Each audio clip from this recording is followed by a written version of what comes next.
780-460-10. Focus. Fantasy Focus. Hello and welcome into Fantasy Focus Football presented by Wingstop. Alongside Stephania Bell and Field Yates, my name is Daniel Dopp, here to put a pin on Week 14. That's right. Yeah. We have made it to the end of the regular season. The playoffs are on our doorstep. We are going to talk about that throughout the show, as well as a bunch of other things, including Monday Night Football, a waiver segment, a bunch of different things we're going to dive into. A very fun show today. But first and foremost, last night was a big night for everybody because it was potentially the end of the regular season. Did either of you have any matchups that were determined by that Monday Night Football matchup before we dive in and talk about it? Nothing for me was like win and into the playoffs, lose and out of the playoffs, except for a focus league that we'll dive into. Okay, we'll talk about that later. Yep. But you're bearing the lead here, Daniel. Welcome to the gun show, people, because Daniel and I are wearing these crew neck sweatshirts. Baggy. That's right, baby. We could fit another good. person inside of our sweatshirts right now. It's comfy. Welcome to the gun show, though. It's like 7 degrees out, and when you're Stephania Bell and you have incredible fitness, you show off the guns. Fashion before comfort. Am I right? No, that's it. This is important. And it is the season, right? Little green. Yes. Like I'm not sure what's going on over there, but Dijon mustard. Yeah. The rest, a little festive. Got like a plaid skirt and the boot. It's Christmassy. It is Christmassy, Stephania. And Absolutely. I feel like there were a lot of gifts handed out in the game last night. So Some, yeah. I like it. Some positive, some negative. There was some coal handed out as well. Coal handed out too. Yeah. That's amazing. I just want you to know that Rosie's been texting me this whole time. You've been feeling the table vibrate. It's because she literally said, I love that you both wore those sweatshirts and Stephania looks fantastic in that. She said the exact same thing that you did. So Stephania, This is why Rosie is right on Rosie, point. great my minds think favorite alike. Yeah. human on the planet. Hey, quick shout out to our friends at Trophy Smack. Head on over to trophysmack.com. Use the promo code FOCUS10 to be able to get 10% off your order over there. And if you want to dive into our YouTube chat today, our friend Eric Moody hanging out as he always does. Follow him on social media at Eric N. Moody and dive into our chat to ask him any questions. First and foremost, we want playoff questions because you are about to set your playoff lineups. Nonsense questions. Oh, we always love nonsense questions as well. Exactly. Of course. I was going to say, ask Eric what music he's got queued up today, and let's see if my co-host knows Let's what it see. is. Well, before we dive into Monday Night Football, I want to do one quick news takeaway because I just found out there's not an age limit to play football. Wow. As apparently Phillip Rivers is maybe going to return to the NFL, guys. I think we'll have an answer by tonight at the latest. I think it's one of those. It's like a little. How there's like speed dating. I think it's a little bit like that. Like Sure. they're going to go have a workout and they're going to commune. Yep. And they know each other. There's relationships there between Sure. Shane Steichen and Phillip Rivers, and then they're going to evaluate and decide if they move forward together, if they part ways friends. Yeah. There's a phrase. It's desperate times call for desperate measures. Now, going forward, if this does come to fruition, this Phillip Rivers deal, every time that someone says desperate times, desperate measures, we will then think of Phillip Rivers being signed potentially by the Indianapolis Colts. Yes, he is 44. Yes, he has not played in 5 seasons, but the Colts are desperate right now. They're a team that's playoff hopes are clinging by a thread. They're 8-5, so they still have a chance. They're, I think, as if the playoffs began today, they are the 8th team in the AFC. Okay. But they have the They're same like record some of us, as the how Texans. we are in our fantasy football playoffs. Yes, they're just right there. They're right there, knocking on the hanging by a doorstep. thread. You've got no Daniel Jones, obviously, because of the Achilles tear, and Riley Leonard, who stepped in for him and performed ably, considering that he, barely had any practice with the first team, steps in and finishes the game, but ends up with knee soreness. Now on the injury reports, there's concern about that. And the only other quarterback they have on their practice squad is Brett Rippon. So there they are. And let's get the most important part out of the way here. This needs to happen. Like it has to happen. Thank you. Is he a grandpa? I believe I heard he's that. a grandfather. Yes. Troy Aikman last night was hilarious talking about, they were saying, I think Van Pelt asked him if he wanted to take a stab at jumping back in the ring. He's like, that's crazy. I can't imagine being out of the league that long and then coming back to the full speed of NFL football. And Troy, by the way, famously keeps himself in unbelievable shape. Right. So Troy probably could give you. He's like, I want no part of that. Yeah, no part of it. But yes, so the amazing part is that Phillip, the workout that actually took place last night, Jeremy Fowler reported the workout's already taken place, is They just sent a camera to Philip's backyard, and him and his 11 children lined up. And they just ran plays. Stop it. And so, I mean, it's Full all squad. he literally has 11 kids and now has at least one grandchild. It's unbelievable. That house, maybe he's like, I just need an escape. Maybe that's what keeps. That's you what it young, is. You know, I mean, Maybe. you I gotta don't know. I stay feel on like your toes. I age a month every day with my 2 hooligans at home, and I can't imagine having 11 of them. You know who the other grandfather that played in the NFL was? The other grandfather. It's not. Vinatieri? Oh no. Hall of Fame. Hall of Famer. I was gonna. No. So he had to have a Kicker? long career. It was a very long career. Is he a kicker? I don't think was we not. had a kicker yet. I think Ray Guy's the only Ray Guy punter or was- kicker yeah. in the NFL Pro Guy. Football Hall of Fame. So Yeah. Ooh, maybe a good trivia question. How about we ask you guys any trivia questions in the Why don't you chat? Who do throw you it out think to the the only chat? other grandfather is? Don't look it up on Google. All right, don't be that well, you're person. right. This is not a Kevin Pulsifer. No. There's a definitive answer here. Wow. We'll dive into maybe a little bit at the end of the show. Grandfather. Grandfather. He was a quarterback. That's my last. Oh. All right, there we go. Okay. The last Last we'll one. save it. All So, yes. Let's dive into a little bit Monday Night Football. Well, I mean, do we have anything else left on Philip Rivers? I just really We're wanted not to adding happen. him. Yeah, we no, think I he's really going to be wanted better. to happen. And what I really want to have happen is twofold. I want him to sign, but I don't want him to play this week because I want him to play next week. Okay. When they play a Monday Night Football on ESPN. I want his season debut to be much Monday Night anticipated. Football open. Monday Night Football. Let's be honest, Philip. You're 44. You're probably, even if you feel good for 44-year-old standards, you don't feel that good. You could use an You extra want to week. go to Seattle and play the Seahawks defense? Did you see what they did to Max Brosmer? No. Well, Who might if be you're your the son? Colts, if you decide to sign him, you're like, get in there against Seattle. Yeah, they're going to need to make a quarterback move one way or the other, but it makes for some good December theater. Let's dive into Eagles and Chargers. Sorry, Eagles fans, we have to talk about it. What a wild game this was. Wild game. I want to shout out to our production crew for having Cameron Dicker, the kicker, on the full screen because he was, in fact, the highest scoring player of the It was Monday Night field Football goals. game. Yeah. If you needed 20 fantasy points from Cameron Dicker, you got it. Let's talk about the rest of the people here, though, because the one thing that I said I wanted to watch, what does one Omarion Hampton look like? My friends, when he runs the ball, he looks good. Like, Yeah, he does. He does look solid. They didn't get a ton of things going yesterday on the ground, but he averaged a little over 4 yards per carry. It was interesting. So if you look at the number of carries for him and Kamani Vidal, Vidal actually had one more. I think it's obvious there's a component of Vidal being the healthier one and Hampton probably easing him back in. I think that was part of it. I also think, like, not trying to take too much away from this young man, Omarion Hampton was having a hard time with the pass protection last night. He was. And the Eagles with Nakobe Dean, they were just blitzing up the gut. They showed a couple of different reps where Kamani Vidal just basically put himself in front of Nakobe Dean to deter him for literally half a second. And it worked. It helped. So I think Hampton's usage will only go up in future weeks. I think last night's workload was part easing him back in, but part also the circumstances of being blitzed like crazy. definitely. Yeah, to your point, that's what I was going to say was that even though that looked like sort of an even split in the backfield in terms of touches, on third down, Kamani Vidal 12 snaps, Hampton 3 snaps, speaking to that. So kind of the very similar number of routes run for the two of them. But listen, from a health standpoint, what I saw from Omarion Hampton when he ran was very reassuring.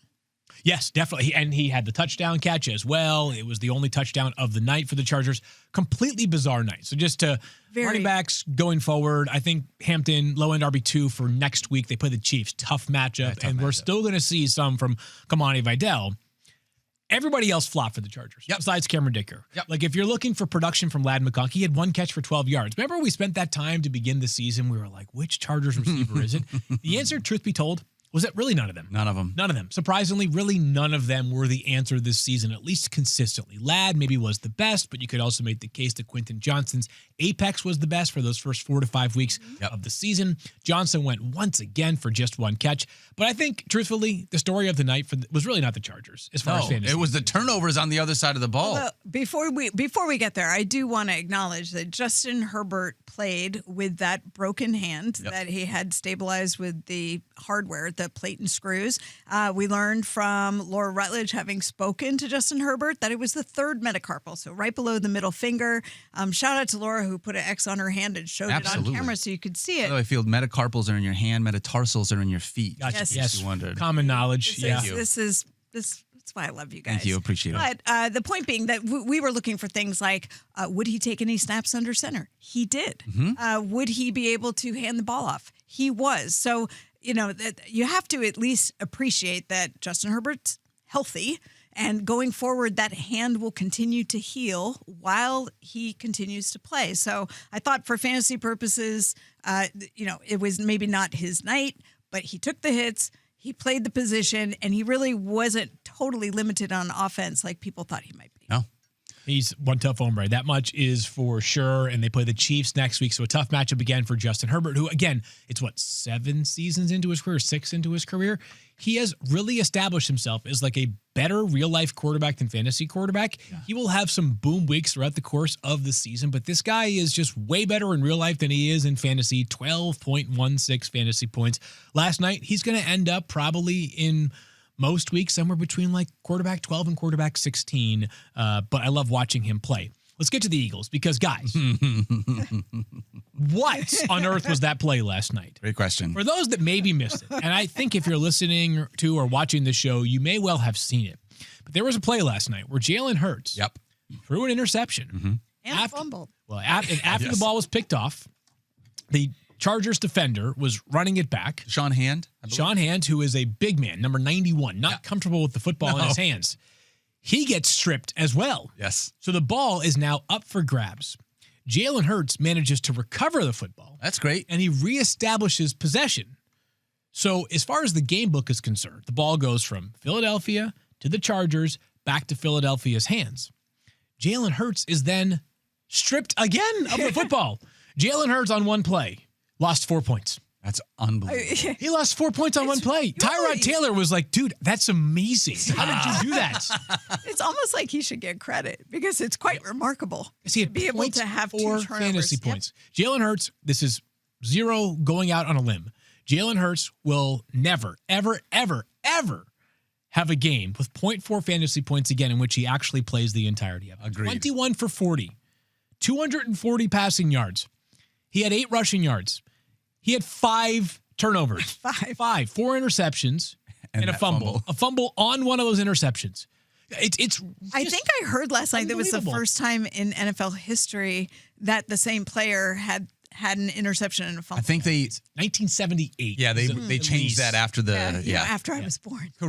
Exactly, Stefan. I think it's one of those where we only have game data in such detail all the way back to 78. It might be the first time a quarterback has both been intercepted and lost a fumble on the same play. A couple of years ago, Lamar bobbled a snap and the ball went back like 20 yards against the Giants, and then he threw a pick. But 2 separate turnovers on one play is very uncommon. Disaster night for Jalen Hurts. I feel awful for somebody out there. And if somebody out there has this circumstance, where like all I needed from Jalen was something. Just needed to show up, complete the game. You're 2 like, points from Jalen Hurts. That's all I need, and I'll be good. If you got less than 2 fantasy points, and that was the difference between making the playoffs or missing the playoffs, my goodness. I got to tell you, so Jalen going into week 15, they play the Raiders. It's definitely a get-right opportunity for this Eagles offense. Little scary how little Jalen Hurts is rushing the football. Yes, these days. agreed. If you pull up his rushing numbers from this season, it does not look anything close to a typical Jalen Hurts season. Again, 4 carries yesterday for 8 yards. They did not have a tush-push opportunity.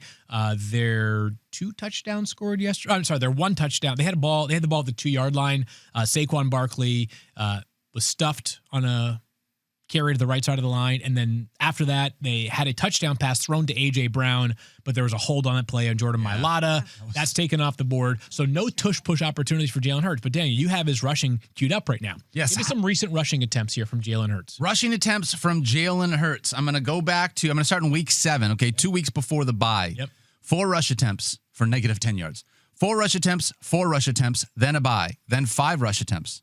10 rush attempts. Love 10. You'll be able to get there. We'll take that. Yep. 7 rush attempts, and then 4 rush attempts, 4 rush attempts. So you're talking about 5 of the last 7 games. It's 5 or fewer rush attempts. And how are we doing as far as yardage is concerned there? Every single game he has been under 35 rushing yards. Not a single one over 35, and many well short of 35. One of my questions was how many rushing attempts were tush-push situations. Great question. How many Because rushing? then you're really not getting any yardage. And also, I think the tush-push attempts have been lower overall because they just haven't found themselves there. Why even attempt a tush push when you can just fake it and give the ball to Saquon Barkley for a Well, touchdown? maybe guys? that actually That's is the play. thing to do because that resulted in a 52-yard rushing touchdown for Saquon Barkley. So That was pretty. They did because nobody saw it coming. They're like, oh, well, of course. Do we need to apologize to people? Because I think we said coming into this, like, listen, we know what the Eagles are at this point. Jalen Hurts is the safest play. The rest of the guys, a lot of volatility. We'll see what you get. And then Jalen Hurts with this unbelievable dud that we didn't expect. Think about coming into the season, the core 5 quarterbacks.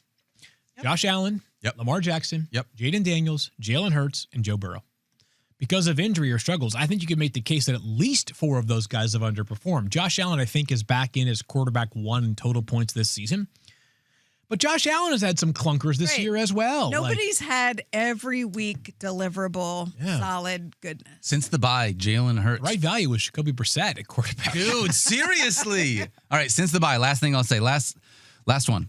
12 fantasy points, 14.5 fantasy points, 30 fantasy points. So you love that. And then 16.3 and 0.4. So basically 4 of his last 5 games under 17 fantasy points. Not even getting to that 18 level that we and I, we talk about. Yeah, it's a comfort zone for us. It just doesn't feel good right now. Probably have to start him next week because he plays against the Raiders. Last thing on this game. So A.J. Brown, since he told people to cut him in fantasy, has been on a heater. That continued again last night. 6 catches for 100 yards. He's amazing. Devontae Smith, up and down. That happens. Dallas Goedert actually got involved. But the story for Philadelphia was Saquon Barkley. Who actually, so here's the bad news. For the first time in his career, he's gone back-to-back games without a catch. Saquon Barkley has. But he rushed the ball more than efficiently enough yesterday. He had a 52-yard touchdown. He had 16 carries for 122 yards in that score. This season, he now has 21 carries of 10 or more rushing yards. 4 of those, so nearly 20% came in Week 14's game alone. So definitely the best we have seen Saquon look as a runner in quite some time. Comparisons, last year he had 46 carries of 10 or more rushing yards. So I don't think this Eagles offense is anywhere close to the level that it was at last year. No breaking news there. But a reminder, let's talk Eagles' upcoming schedule here. It's so good. It's juicy, right? Because you already talked about the Raiders being next. And the last 4 games, Raiders, Commanders, at Bills, Washington. And then the Giants to wrap things up. If you even play into Week 18, but you for the next 3 weeks. Week 18 is Washington again. I'm sorry. So the Giants the following week then, If you made it to your week fantasy playoffs. 16 for the Giants.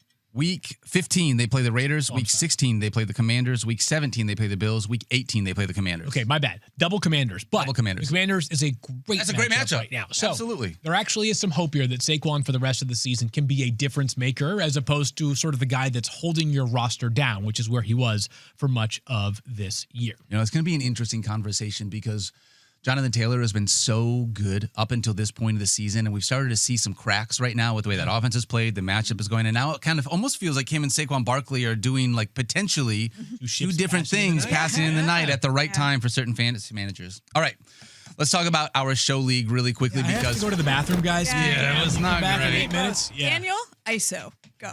I don't even want to talk about this, guys. I got crushed. I know. You want me to ISO because you beat me 167 to At 134? what point? For what? To show that my team had a pulse? Didn't help Stephania, me. that was my question. For what? I needed that to get in the playoffs. I didn't try. Sorry, my team was not. They were rebels. They didn't listen to me all year. We really had one matchup of consequence. Unfortunately, it was Field Yates taking on Mike Clay, basically for the very last playoff spot.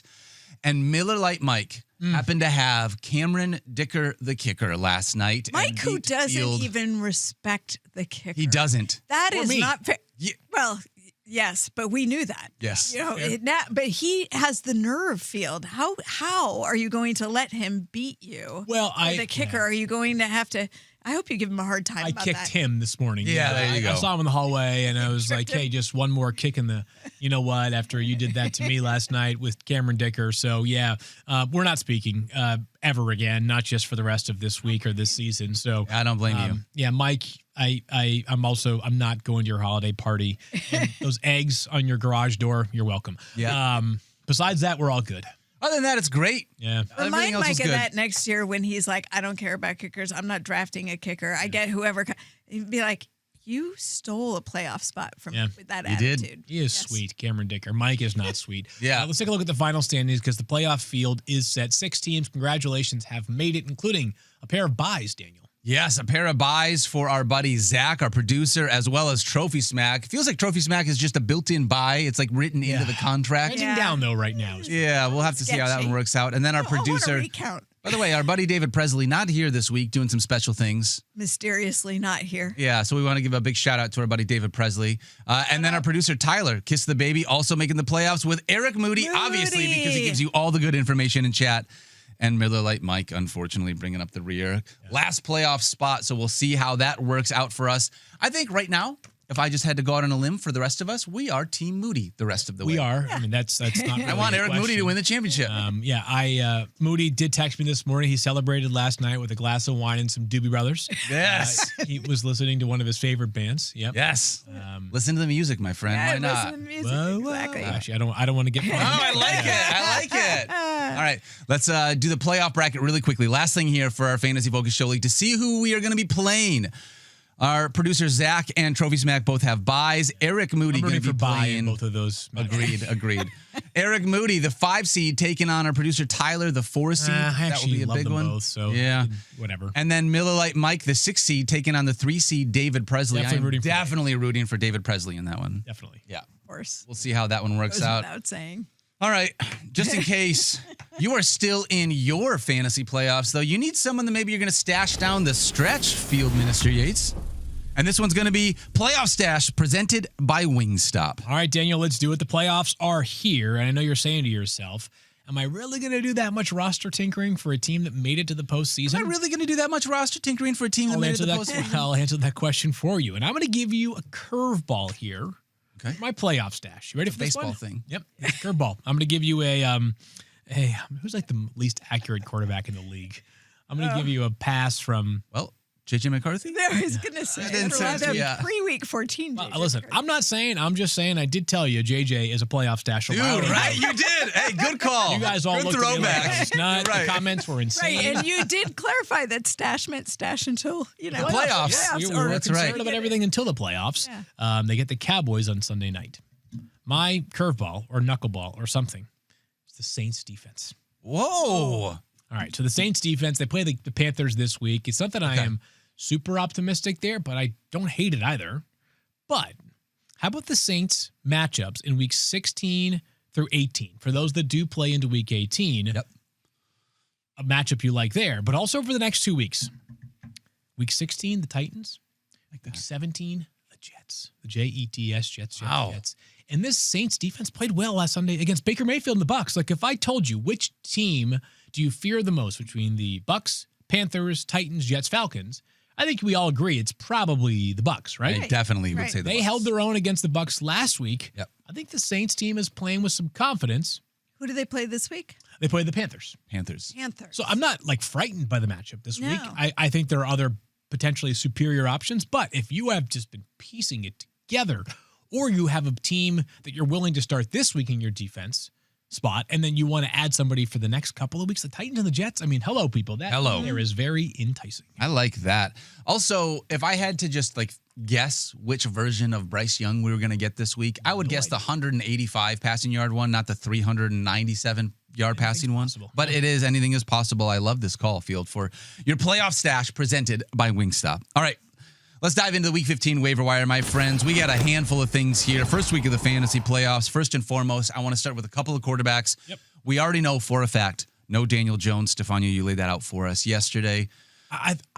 I'm not sure I'd stream Phillip Rivers, but please have We'll at see. it. We'll talk about it. The other, Is that your first quarterback? that is not my first quarterback. No, I do want to ask you one more time, though. Have we had any updates? And I realize it's only Tuesday, but Jaden Daniels is someone I'm going to continue to monitor. I thought you were asking about Daniel Jones. I would say on Daniel Jones, just confirmation that he's headed for surgery in case anybody Sure. was still wondering, because maybe the last time you heard was the suspected Achilles. A lot of what happens on Monday, confirmation, now making decision about surgery, obviously done for the season. Jefferson, and then Riley Leonard with the knee injury there as well, which is why we brought up Phillip Rivers potentially joining the team. Jaden Daniels had a scare with his elbow, took a hit to it. Obviously, it's still sore after being dislocated several weeks ago, but nothing major structurally wrong. It sounds like he could have gone back into the game, was cleared to do so, but Dan Quinn said, let's not take chances. There's no point in this game and having him come back. I do expect that we see him back this week. Okay. And to only buoy Stephania's confidence, the team must submit a quarterback who's going to speak to the media on Wednesday. For a while, when Jaden was iffy and ended up not playing, they said, here's Marcus Mariota. Yeah. Yep. Tomorrow, it's going to be Jaden. So make of that what you will, but it certainly seems like the team is planning on him playing this Sunday against the Giants. So I love that. I want to say, with that being said, if he's out, it's the fantasy playoffs. Yeah. So you should not go into the fantasy playoffs with only one quarterback on your roster, a quarterback that has been banged up, without a second option on your bench just in case something happens. Yep. So even though we expect Jaden Daniels, I would go out absolutely the best replacement is his actual replacement. It's just Marcus Mariota, rostered in 11% of leagues. In his last start, put up 23 fantasy points against the Denver Broncos. Has 3 games over 18 fantasy points in spot duty, taking over for Jaden Daniels when he has been hurt this year. And he has the best matchup that he's going to see all season long, because the Commanders take on the Giants. And this is the matchup that you want to be able to have as a backup quarterback filling in again. They've allowed the second most fantasy points to the position. They've allowed 7 different quarterbacks to hit at least 20 fantasy points, including Jaden Daniels all the way back in week 1. He is the priority ad for me if you have Jaden Daniels at the quarterback spot and you want to make sure that you're not left without a quarterback once you get into this first week of the playoffs. Find someone on your bench that you know for a fact you're not going to start. Yep. Drop that person and add Marcus Mariota. I think, by the way, as an aside, I think Marcus Mariota is a starting quarterback somewhere next season. Ooh. He's going to be a free agent. This draft class is TBD. We've seen some of these second, third, fourth act. I think in Marcus's case, it might be like the 6th act of quarterbacks to kind of find their footing somewhere. Marcus has played well this year, as you noted, not just in fantasy, but in real life. No, absolutely. Absolutely. And by the way, they had both of their pass catchers this last week, which was great. It's a lot nicer for him to be able to have the full complement. Terry McLaurin looks good. He does look good. Yep. Yeah. He looks good. Like, he looks definitely better after the second iteration of Terry McLaurin post missing time due to the injury is much better. It'll be a bummer to not have Zach Ertz there. That's always a nice safety blanket. Right. But still, I like Marcus Mariota this week. If for some reason you can't grab Marcus Mariota because he's already been rostered and you are a Jaden Daniels or Daniel Jones manager, you got to have a second option. The second option that I would go with is the guy the field already talked about, J.J. McCarthy. He had the first of 3 easy assignments last week against the Commanders. Had 3 passing touchdowns, completed almost 70% of his passes, which is great for J.J. McCarthy. We love to be able to see that. You might have thought he had a lot of rushing attempts. He had 6 carries, which was the second most of the season. But he had a kneel down at the end of the first half and then 3 kneel downs at the end of the game. Yeah. So 4 of those were actually not real rush attempts, but he gets the Dallas Cowboys here in Week 15. It is another really good matchup here. They have given up the most fantasy points to quarterbacks. Yep, sure have. They'll be attacking J.J. McCarthy. Matt Eberflus, the defensive coordinator for Dallas. He did not play against J.J. McCarthy last year when he was in Chicago, but certainly knows a little bit about the game, having played in the same division. But and they scouted all those quarterbacks last year. So, yeah, I hear you on J.J. It's a great matchup. Yeah, it's a great matchup. He's probably going to be in the QB 12 to 16 range for me because you don't have anyone on a bye this week. However, it's a great matchup. Everybody laughed at me, but here we are. Here we are. Now, I just have a feeling this is going to be J.J. McCarthy and Justin Jefferson are going to get it done in this game. Against the Cowboys. I would. This is the one. Here's the thing. Pay money for that. I know. It's just so interesting listening to Kevin O'Connell's conversation about him talking with Justin Jefferson, all of that. I mean, that's navigating a whole lot in that locker room right now. But I do think this was a big confidence builder for JJ. And let's hope it's a big turn forward for him. But I really think this is a good chance for him and Justin Jefferson to get this right. Oh, let's hope so. Time for your fantasy playoff. Let's hope so. Will you start him? JJ, I am. Yeah. I mean, I guess it would take pretty unique circumstances. I do not have any circumstances with my playoff teams where it's like, I got to consider benching that guy. So probably not. How about we talk about the running back position? Okay. Because I think we're at a spot where we got to stop believing that Blake Corum is the only running back that needs to be rostered in this Rams backfield. But yes. What did I say? Blake Corum? Yeah, he does need to be rostered. He does need to be rostered, guys. I meant Kyron Williams, obviously, because Blake Corum only rostered in 22% of leagues still. And we've been talking about this for a couple weeks now. Yesterday. Yes. Second week in a row, averaging over 10 yards per carry. We don't expect that to continue, but the dude has been legit. Last week, 12 rushes for 128 yards and 2 touchdowns. It kind of feels like Sean McVay just realized this is something that a coach could do. Like, wait a minute, we can just play 2 running backs and they can both stay healthy? Like, it feels like this is finally happening. They're playing for February. They really are. And we talked about that. Field, when I mentioned a couple weeks, I think it was last week, I talked about how it seems like you've seen a lot of splits. And you were like, it's series. Blake Corum's getting a series. Yeah. Kyron Williams is getting a series. They're just going back and forth. So when I see that, I still feel like Kyron Williams is the better running back. Yeah. It's probably the 1A, not the 1B. But I also can't say, given the fact that both of these guys are basically touchdown dependent, neither one of them are big pass catchers, that the touchdown is going to come on a Kyron Williams series. Yeah, I think it's – so here's the caveat here is it's Week 15. It's the fantasy playoffs, in case you missed the first 18 mentions of it throughout the show. Tough matchup, too. If you've made the playoffs, you might very well have 2 capable running backs. Yes.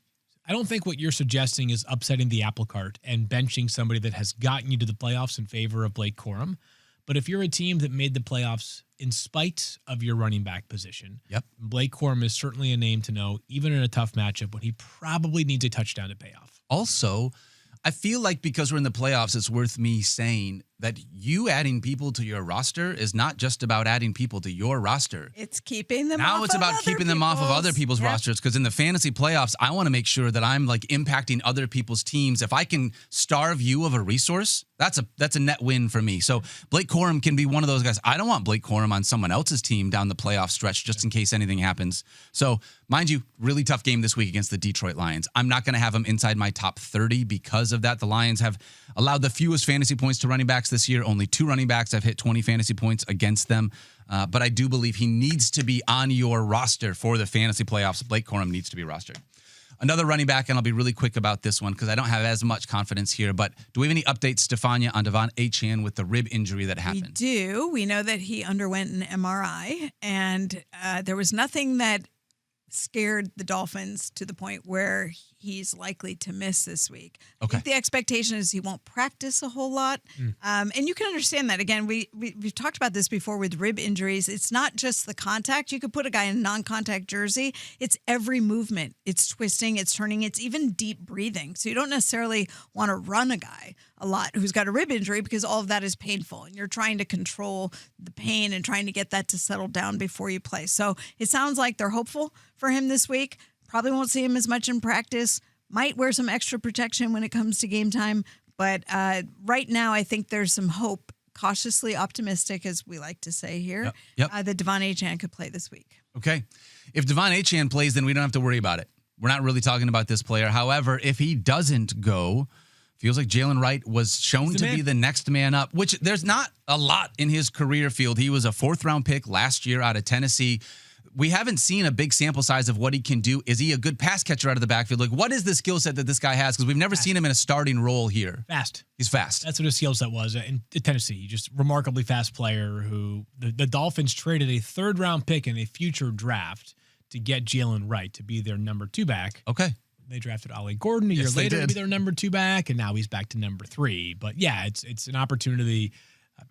It's going to take Achane being out. If you have Achane, you should be rostering Jalen Wright. If you don't have Achane, if there's any level of question mark, I think he's going to play. Like, let's just be clear, as Stephania said. Like, I agree. Sounds with like you. we totally expect him on Monday night, but not a bad insurance ad for those that have Achane. If something happens during the week and he wakes up on Thursday and feels like crap or something, or again, just one more time, in defense. If you have an empty roster spot, at the end of your bench, and someone that you're going to play has Devon Achane, grab Jalen Wright just in case he can't go. Right, and also because it is a Monday night game. It might be even more worth it Even to have better, the extra Stephania. insurance Look at policy, that. no matter how good the news sounds. Jalen Wright would, I believe, only sounds like a 1 week rental if you were to add him and play him here in week 15. So have him. And then one last player, Harold Fannin Jr. We talked about him a bunch of times at the tight end spot. I don't really know what to think other than we've seen him do this a number of times. 6 games with at least 10 fantasy points this year, this last week with Shedeur Sanders. I don't expect that to be the, what's the word? Not the rule. The exception, not the rule. I'm trying to say the opposite of that. However, Harold Harold Fannin absolutely can be a starting tight end. And if you need somebody right now, I'm just going to say it one last time. Harold Fannin could be a roster as a tight end option for the fantasy playoffs, getting the Chicago Bears here in week 15. Righty. Those are my week 15 waiver wires. Not a lot of people to be able to choose from, to be honest, because you have the entire slate at your disposal. Yeah. You don't need to go out of your way to find somebody just because. And we didn't have a ton of injuries. The guys that we did, we sort of talked about here. So pretty thin waiver wire week, but I think we're going to be starting the guys that get used to that. Kind of got week 15. People brought you to the championship. Yep. All right. Let's do a playoff push from duds to studs in week 15. That is the question. Talking about a couple of guys that had big duds in week 14, whether or not they can become studs for your fantasy lineup in the first week of the playoffs. We're going to start at the running back position. Ashton Jeanty. 5.8 fantasy points last week against the Denver Broncos. Second fewest points this season. Now takes on this Eagles defense that we just saw last night. Field, I'm going to start with you. Yeah. How are you approaching Ashton Jeanty off of the dud that happened last week? In RB2 for me, the key here is the Raiders have had two absolute egg-laying games this season. You're probably saying to yourself, only two? Only two, yeah. There have been many others that have been close to egg-laying games, but they played the Chiefs and ran 30 plays. They played the Broncos this past weekend and had the ball for like 3 plays total, it felt like, in the first half. Not great. Jeanty had 10 carries. It was Raheem Mostert late in the game. The thing that we have to talk about here is the passing game utilization. Yeah. In the 3 games prior to this past Sunday, Ashton Jeanty had exactly 8 targets in each of them. If you could if you were guaranteed to get 8 targets on Sunday, You're Christian sign up McCaffrey. for it. Yeah, That's you who you sign are. up for it and you'd say, hey, even if there is less upside because the offense is just unbelievably pathetic, Yep. you'd still take it. Yep. So it comes down to whether they're going to involve him in the passing game. It's not a terrible matchup against the Eagles, right? We watched the 2 running backs last night for the Chargers look just fine against this Eagles defensive front that is still playing without Jalen Carter. So Ashton Jeanty, for me, is an RB2, but they have to lean into him as a pass catcher. I feel the same way. Only 4 games this year under 17 touches. And if you're going to tell me that like my running back is basically going to get close to 17, 18, 20 touches every single game, I don't know how I can take that guy off the field, even if it's not been efficient. He's just going to be in that RB2 category, like you're saying, Field. Yeah. So I see it exactly the same way. Probably going to be a top 15 to 20 guy for me. Yeah, there's so many backfields where there's at least the threat of somebody else taking some of that work away. Yeah. The opportunity actually matters more when you get to the fantasy playoffs. By the way, if you can make it a couple weeks in, these first 2 matchups, I mean, like you said, Eagles don't scare you. Next week against the Texans, you don't love. But the week after that, where they take on the Giants in week 17 and championship week, that'd be a great matchup for Ashton Jeanty if you can Got to get there. Yep. Stephania, what about Patrick Mahomes? Because we've seen a lot of different versions of Patrick Mahomes this year. We've seen him be unbelievably good, return to that superstar that we thought we had in fantasy football a couple of years ago. And then we've kind of seen him, be the dud that he was last year. I know. And this is what is making it really difficult is the recency bias is strong in my mind from this last performance. Because if you thought the Chiefs, Patrick Mahomes has been at his best when the Chiefs have failed around him and he's needed to make things happen. And we saw some of the rushing was forced because he wasn't running that much initially. But when they were under threat, the rushing started to emerge later in the season. This week was a week that they needed everything to win, to keep their playoff hopes alive. I mean, I suppose technically they still are by a thread, but it was not a great game. So I would be awfully nervous about starting Patrick Mahomes in fantasy for a championship round when I could probably still get. I would rather start Jacoby Brissett than Patrick Mahomes. That's a tough one. They're taking on the Texans. Are probably not this That's week. going to be a big one. Maybe. But maybe. Every time we have said maybe not for Jacoby Brissett, it hasn't really mattered in terms of the that's fair. defense. That's actually a fun board bet, though, if you want to do it. I was going to say, Texans have been like the one defense that it's like, I said to you last week, They're you had me unbelievable. at Texans. Right. Like that's, you think top 12 again? You think he can do top 12? I think he can do top 12. I think he can do top 12. Let's do it. Brissett? Let's do it. Let's do the board. He has been fairly defense agnostic in terms of being able to produce, Yes. no matter the threat. And who knows? Might be a little trap game for the Texans. Who are like, oh, Cardinals, we got this. I mean, he has Brissetted his way to fantasy. Do we change it now? Is it still Bortles? I think Bortles' his way sounds better. Yeah, I and just even love if it's Blake so garbage much time. it'll always be Bortles. Okay, good. That feels good.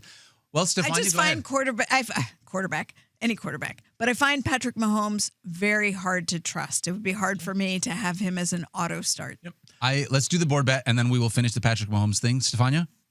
I believe that Jacoby Brissett will finish as a top 12 quarterback in Week 15. I say Jacoby Brissett finishes outside the top 12 of quarterbacks in Week 15. Put it on the board. What do I get Close enough. when I win? So you get You're the only one that made the call. Yeah, you get the best analyst of the week award. There you go. Oh, yeah, that's big. Yeah. So just to go back to Mahomes here for a second, I am the lowest of our rankers on Mahomes this week, so I'm in line with Stephania's lack do you of have him? confidence. I'm his quarterback 9, though, so he's still inside that top 10. Are you lowest? Is that what it says on the screen? You're 6 and Mike is 4. Oh, I'm 11. Do you know where he finished this week? Like It's 30th. it's so low down you can't even count that far. I mean, in his defense, Jalen Hurts was like, dude, that is an amazing performance with 6.3 fantasy points this past week. That being said, it was a tough week for Mahomes against the Texans. It's a nasty defense who, by the way, we saw last night. So I am lower than our consensus ranks. Daniel is even lower than me at quarterback 11. Yeah, it looks like my rankings didn't take. I see that it says 6 here. So that's on me, not on anybody else. However, I have Patrick Mahomes at QB 11 this week. And part of that is because he has had 0 or 1 passing touchdown in 4 of his last 5 games. Where he's at right now. Let's move on to Emeka Ibuka, who I think can be a fairly straightforward conversation as well. I gave you all the numbers yesterday when I talked about Emeka Yes, you Ibuka. Under 10 fantasy points in 7 of his last 8 games. Mike does not have him projected for the first time inside the top 25 at wide receiver. In fact, he's got him projected as wide receiver 30, which, to be honest, That's about right. that just feels appropriate to me. He's a great player who could certainly have a game where he goes off. That being said, it's hard to have a lot of confidence here in Emeka Ibuka. The only thing I want to, so we're all in line here, right? I mean, the Falcons, they play on Thursday night. Mike Evans could be returning. And Jalen McMillan could be returning, which is crazy to me, given the severity of his injury. But it just adds to the mix. You're talking about potentially 2 additional receivers. Yep. So the volume's not guaranteed. So if you had to guess, where do you think Emeka Ibuka checks in terms of targets this year? I can't guess. I know. Well, I know the answer, so I'm. Eighth in the NFL in targets. I was going to say it's pretty high because the targets have still been there in many of the cases where he hasn't had the best games. Yeah. But his efficiency was very high in the first part of the season. I do not want to start him. And there are a number of wide receivers that I will start over him, but I'm not a lunatic. Like I have a league in which I have Emeka Ibuka. Here's where I'm choosing between my flex: Emeka Ibuka, Chimere Dike, Troy Franklin, and Zach Charbonnet. Like I'm not a lunatic. Yeah. I feel like Emeka Ibuka is the option there, but you could give me a number of different scenarios in which I would choose someone over Emeka Ibuka this week. I'll give you one that I'm dealing with for Emeka Ibuka. It's him or Brian Thomas Jr. Where you're like, Field. Like how do you choose between those two guys right now? Not that BTJ, he was better last week, but are you really confident that he's going to go off? By the way, can we Look at the playoffs? No. Are we, with the people that now we're comparing Emeka Ibuka to, a couple weeks ago we said rookie of the year at the wide receiver Tedero spot. McMillan. It feels like it's firmly now in the Tedero McMillan camp, right? It's definitely trending that way. He is the favorite over at DraftKings Sportsbook to be offensive rookie of the year, or right there near Jackson Dart as well. Good call. The only thing that I want to ask, and this is actually, it's not really a question. It's just kind of a thought. Maybe chat can chime in and share thoughts amongst themselves on this. As I was thinking back to preseason rankings of Emeka Ibuka. Yep. And where was the right place to rank Emeka Ibuka? Because when we get to the playoffs, and for the past, 3 to 4 to 5 weeks, he's been largely unusable, right? Yes. Literally unusable. But he had a 5 or 6 week stretch where he was dominant. Yes. Dominant to the point that he may be part of the reason that you're in your fantasy playoffs. If you had him, and you may have been moving him around in the last few weeks. What's the difference between him and Quentin Johnston? Like when you look at the idea of we had a couple of weeks and then they disappeared. I think, I feel like Emeka, and I'm not looking at the numbers right now to back me up, but Emeka Ibuka was volume. Quentin Johnston was always a big play guy. Actually, Ibuka early in the season was just crushing the efficiency. The volume has increased of late, and now he's been worse. But that's what I. You know what his ADP was? Efficiency was. You know what Ibuka's ADP, give or take, where you think it was? Well, it spiked late. 31 amongst wide receivers. You're saying of wide overall. receiver. I mean overall, yeah. So wide receiver 31, maybe I feel like second. Was he going in the 7th, 8th round? He was a 10th round pick, drafted with the 90th pick overall. So that's. I think he was going higher in some of our leagues because we were starting to hype him up. I think what it really brings me back to is something that I know that I talked about during the preseason, and I think sometimes people just don't want to acknowledge this dynamic in fantasy football analysis, is we have season-long players and we have pocket players. Yes. Right? Season-long players are guys like Christian McCaffrey who have been good from start to finish, and you expect them to be good from start to finish when you draft them, right? Devon Achane, like guys that whatever you draft them to be, we expect them to stay, if not right at that level, really darn close to it for the entirety of the year. Then we have players that are pocket players, right? In the same way that Emeka Egbuka fits into that category. Quentin Johnson fits into that category. Michael Wilson fits into that category, right? Roy Franklin fits into that Roy Franklin fits into that category. A lot of these receivers can get hot at the right time and then cold at the right time. There were people that had Justin Fields as a top 10 quarterback coming into the season. Week 1 looked amazing. He had a couple of big games because he's Justin Fields. Does that mean they were right or wrong? So the bottom line is that fantasy analysis during the preseason becomes very much just like 1, 2, 3, 4, 5, 6, all the way down to 50 at wide receiver, when we are reminded every single year just how important it is to acknowledge that like month-long stretches can define a player's season much more than what he is on a points per game basis. I just want to indulge me for one moment. Okay. I want to tell you who the top 10 wide receivers were this week on a critical week for everybody making the playoffs. And you tell me how many of them you would have picked to be top 10 wide receivers. Thinking when you're talking about this, like the players you look at across the season. Number 1, Michael Wilson, the Zero aforementioned. Nope. Puka Nacua, number 2. Yes. Okay, we There's all thought one. about that. Yep. Jackson Smith and Jigba, number 3. He was like more like 12 to 15. Agreed. But it's But plausible. with the potential, the upside, we thought he could plausible finish top for sure. 10. Yep. T. Higgins, number 4. Yeah, Yep. sure. Okay. Yeah, it's in there. 3-1. Ryan Flournoy, number 5. Ryan hard Flournoy no. is not one. Yep. No. Christian Watson, number 6. Also would be a no No. for me. No, because most people thought maybe not even draft him Yeah. because of the injury. DK Metcalf, number I 7. think he's like a little lower than JSN, but plausible, right? Is DK Metcalf, Plausible, right? yes. Zay Flowers, number 8. Also category. maybe plausible. Yep. Tim Patrick, number It's 9. No, that's Be a a big no no. for me, That's a dog. big Yep. no. And then CD Lamb was number 10. Yep. So it's 6 in so- the category of yes, 4 in the category of no chance. Right. So that's 40%. And guys that you really wouldn't have thought, so a couple who you wouldn't even have drafted, Yeah. right? Like in Christian Watson for Yeah. sure. I think it's just a reminder that you have to stay active and recognize when, and now some of them are dart throws. Brian Flournoy, top 10, nobody's yeah. picking that. But Michael Wilson, you saw that starting to happen. You had to get active on him in recent weeks, especially when you saw the Marvin Harrison, who Marvin Harrison is probably one that we would have thought would be Would have in been that in top there. 10. And then that didn't work. Yeah, that's like a 1-to-1 replacement with the Michael Right. Wilson one right there. The one thing I do want to say, Field, is I appreciate what you had just said as well, because earlier this season, I had talked about, we did a full screen about both Cortland Sutton and Troy Franklin. And Troy Franklin had scored more fantasy points than was the Cortland man. Sutton. However, he only had 2 games in which he was even a top 20 wide receiver, whereas Cortland Sutton had a bunch of usable games. So it's like, yeah, you can see the pocket. You can look at the box score and at the end of the season and be like, wow, they were the same player. But in fantasy, they very much weren't. And that's one of those conversations that you always got to figure out. The problem is when you get the pocket guy, you don't know when the pocket starts. You never and know when the ends. pocket happens. So That's you, right. you jump on the Troy Franklin bandwagon and then you play him 1 week too long. Well, let me ask you this question. You think we can find a pocket in week 15 for Brees Hall? No, Nice segue. But Thank no. you. I do not. Who do the Jets play this weekend? Do you guys know? Jags. Jaguars. Who has the number 1 run defense in the NFL?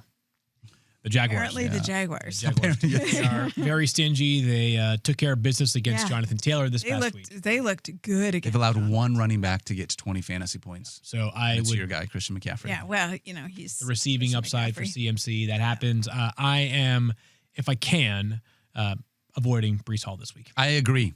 Not only have they only allowed one running back to hit 20 fantasy points, only 5 running backs have topped 13.5 fantasy points against him, So which is that's a your low ceiling. number. By Yeah. the way, if they play Brady Cook again this week at quarterback, I mean, could the Jets get shut out? Yeah. Probably not, but like, It kind of feels like the NFL should think about doing one of those little league rules where after the 7th inning, when a team is Skunk up by rule. so much, Isn't that yeah, what they they just call like, it? guys, let's just we'll both leave the field. We'll have orange slices after the game. 7-0, Yeah. right? And you're out. I don't like it. I guess maybe Brees Hall is a flex play like in the running back 25 range because he's still Breece Hall, right? And you need good running backs, 20 to 25 maybe. Yeah. But That's about right. You can't feel good about it. Can't feel good about it at all. What about Chris Olave? Can I ask you guys about him because he's taking on the Panthers this week? And for me, I feel like this is one of the only guys on this list where it's like, I think I'm still starting him no matter what. Yeah, I'm actually okay. I'm okay here. Think back to the weeks prior to week 14. They played Tampa last week, and it was insane weather. Like it was raining the entire game. Slop fest. I'm actually okay here. So the 3 games prior to week 14, he had 28 total targets, 7, 8, and 13, which the 13 obviously boosts the total number a little bit, but still a minimum of 7 targets in 3 straight games prior to the rain fest last week. Yep. I'm good here. He is, despite those back spasms, playing a lot, playing a high percentage of snaps. So I'm good with Chris Olave in week 14. Week 15. I was just going to say that, he's been playing through something and he's still seeing a ton of volume. And also Chris Olave, for a team that has been underwhelming in terms of offense, he has been the lone bright spot. And teams know. They know that he is going to be the wide receiver 1 on that team, and he's still been productive.